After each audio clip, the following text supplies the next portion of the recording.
Salut à tous, c'est SNK pour le test d'un jeu de combat sur Super Nintendo. Un jeu beau, un jeu très fun, très riche, un des meilleurs jeux de combat sur Super NES, développé par Rare. J'ai nommé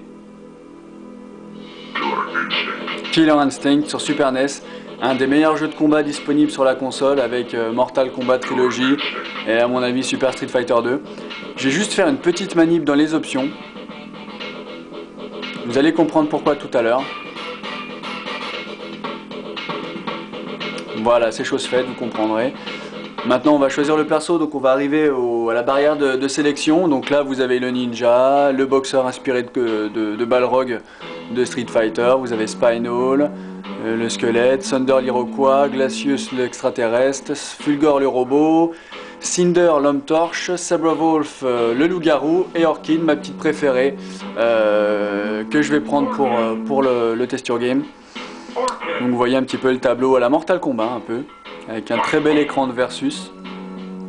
Donc là je vais contre mon double. Alors première approche comme d'hab, le jeu est super beau. On retrouve la patte Rare quoi, avec les graphismes.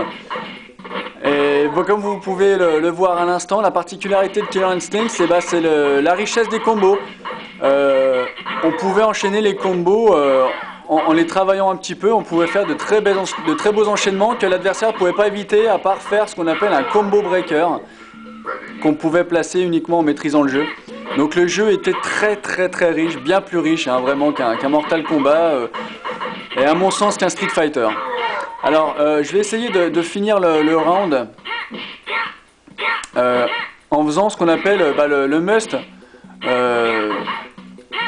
Le must dans Killer Instinct.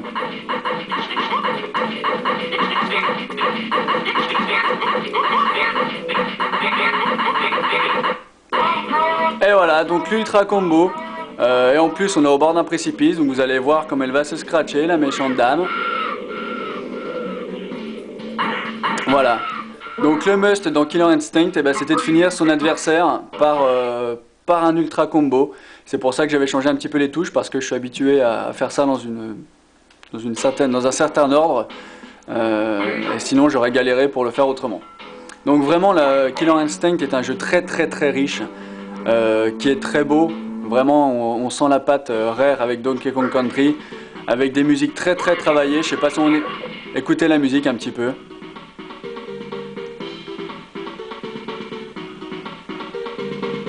Donc vraiment c'était bien sympa.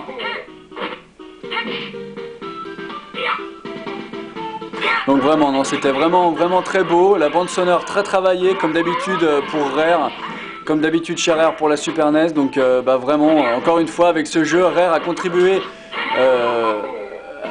au succès de la Super NES quoi. Alors je me rappelle à l'époque, Killer Instinct était sorti avec en bundle avec un CD audio, avec ses musiques du jeu mais retravaillées, et c'était vraiment excellent. J'écoutais ce CD pour aller au lycée, et j'ai donc racheté moi un Killer Instinct sur Super NES, tellement j'ai adoré le jeu. J'ai racheté il n'y a pas très longtemps ce Killer Instinct sous blister avec ce fameux CD collector. Je vais essayer de refaire le même ultra par rapport à tout à l'heure. Est-ce que je pourrais le faire 2 fois de suite? Ah, la maîtrise est toujours là, SNK. Et là, j'ai lâché la manette depuis tout à l'heure. La particularité, c'est que à la fin de l'enchaînement, vous faites une manip spéciale. Et l'enchaînement se fait tout seul. Voilà.